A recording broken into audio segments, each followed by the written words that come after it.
What's up, friends? Welcome to SPDM TV. My name is Mike, part of the SPDM crew, and I watch a lot of TV. We talk about various TV topics, reviews, and general appreciation of TV past and new. You can follow me on Instagram, Threads, Blue Sky, and Serialize at MLHT2452 to see what all I'm watching. This week, we have been starting to get more and more news that Hulu is going to be shutting down for good, and all of its programming is going to be integrated into Disney Plus. Now, on one end, yes, that absolutely makes sense. I don't understand why they have two different programs when they're all owned by the same company.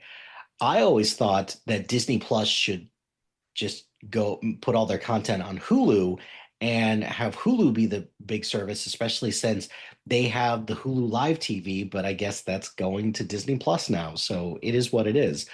But that doesn't change the fact that it is sad for me that Hulu is going away because I remember when Hulu Plus came out and it was a big deal that hey, you could pay a little bit of extra money and you could watch shows without ads, watch shows the next day. It was really exciting. So I'm gonna miss Hulu if I'm being perfectly honest. And I did want to recognize some of the things that have come out over the last couple of years that were Hulu originals. So let's start first with some of the movies that have come out that have been Hulu originals. And we're going back all the way to 2019 for this when some of the first Hulu originals started coming out for movies. And I'm going to go, first one I want to recognize is from 2020, Palm Springs. I really liked Palm Springs a lot. It was funny. It flips the romantic comedy genre on its head. So I really did like Palm Springs quite a bit. Next on that list, we have Boss Level. Boss Level was a Frank Grillo movie that Frank Grillo against Mel Gibson. So, a fun action movie. Did enjoy it quite a bit. Let's see. Next, I have No Exit, which is a movie about, it came out in 2022. It is about a girl who stops at a rest stop and she realizes that the person next to her is kidnapped. So some of the exciting stuff from there. And shortly after that, we've got Fresh. This is the one with Daisy Edgar Jones and Sebastian Stan and Hunger stuff, I guess. Then next thing we have Fire Island, which is a 2022 romantic comedy movie. Enjoyed that one quite a bit. That one was really good. I like The Princess. It's a 2022 fantasy action thriller starring Joey King.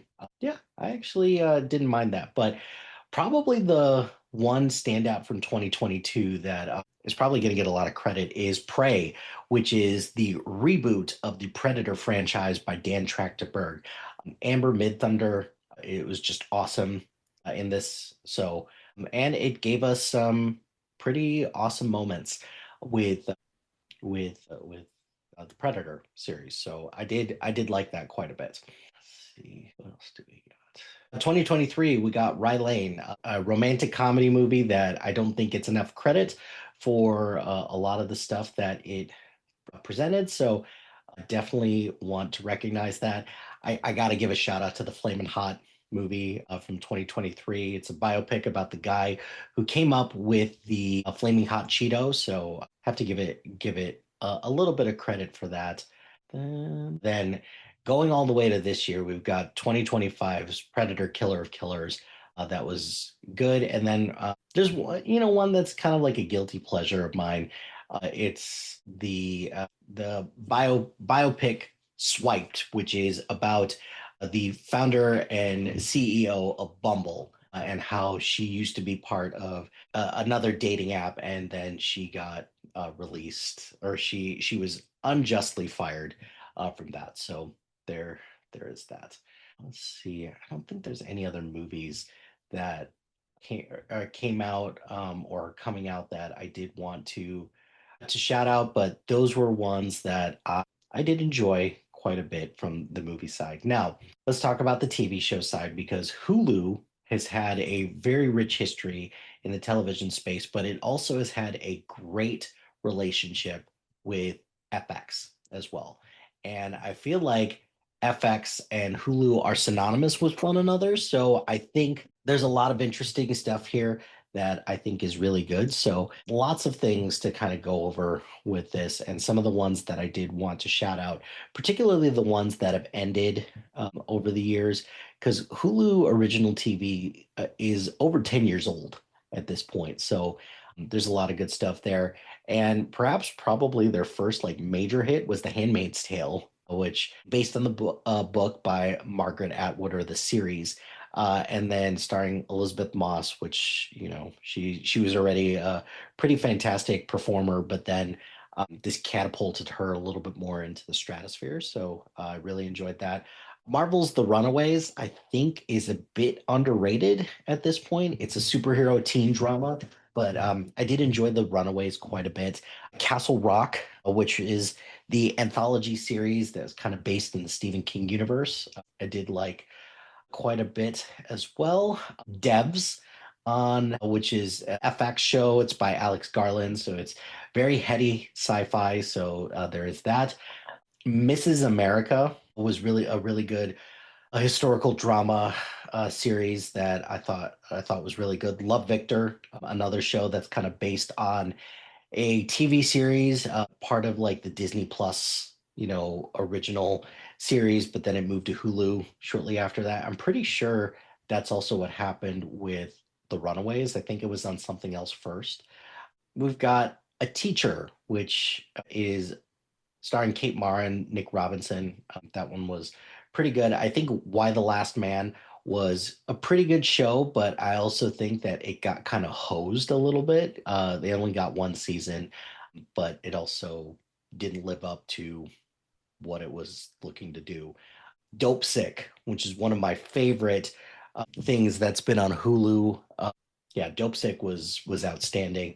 Followed shortly by Pam and Tommy and The Dropout, and The Girl from Plainville. So all of these shows are based on, or all four of those are based all on real life events. So miniseries, all really good. So those are ones worth checking out. Under the Banner of Heaven, that's one with Andrew Garfield that I really enjoyed. So that's definitely one worth checking out.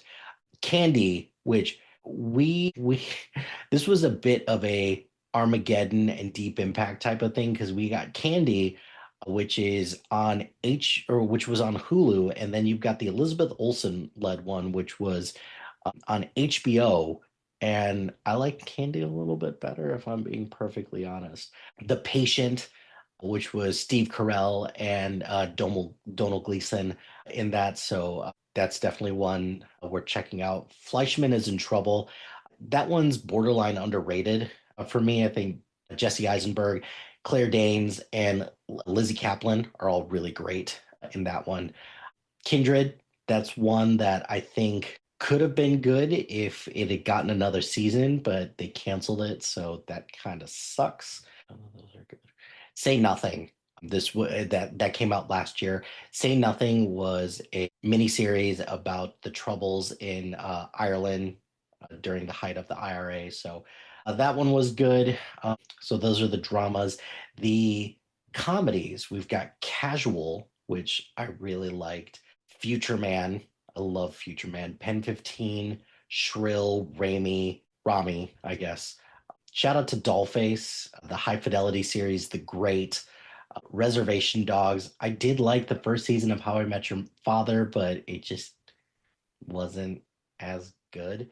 I did like This Fool reboot, and I did kind of like Up Here, but it just didn't make a whole lot of sense. And then Mid-Century Modern and Dying for Sex, I did like those as well. And then we're not going to go through the other ones. So, and then let's talk about the ones that are still ongoing that are definitely worth checking out. Shogun, Paradise, and Alien Earth are definitely great series that I really enjoy.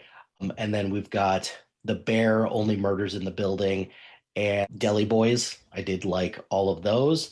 I did want to give a shout out to Solar Nights, which is still going on, that I enjoy. And then a couple other continuations that The Orville made it to season 3 on Hulu. King of the Hill made it to season 14 on Hulu. Both of those I did enjoy. Yeah, there is a lot of great program that has been on Hulu over the years, and I'm going to miss it. So, although I'm going to be able to tune in into everything on Disney Plus, it's just not going to be the same. But what are some of your favorite Hulu shows? Let me know in the comments below. But that's going to do it for this episode of SPDM TV. Be sure to like, rate, and subscribe to anything and everything SPDM Crew, wherever you get your podcast. Join us on social media on Facebook, Instagram, X, Threads, YouTube, LinkedIn, and Blue Sky at SPDM Crew. Check out our website at spdmcrew.com. Shout out to HiFlyer Creative Studios for making our awesome logo. Greatly appreciate their support. And check out the other shows on our network. We have a lot of great content, so please check out the other shows and support the other podcasts on the network. And if you've got a podcast idea or you want to be part of the SPDM Crew as a guest or collaborating, email us at spdmcrew@gmail.com. Until next time, happy watching, friends.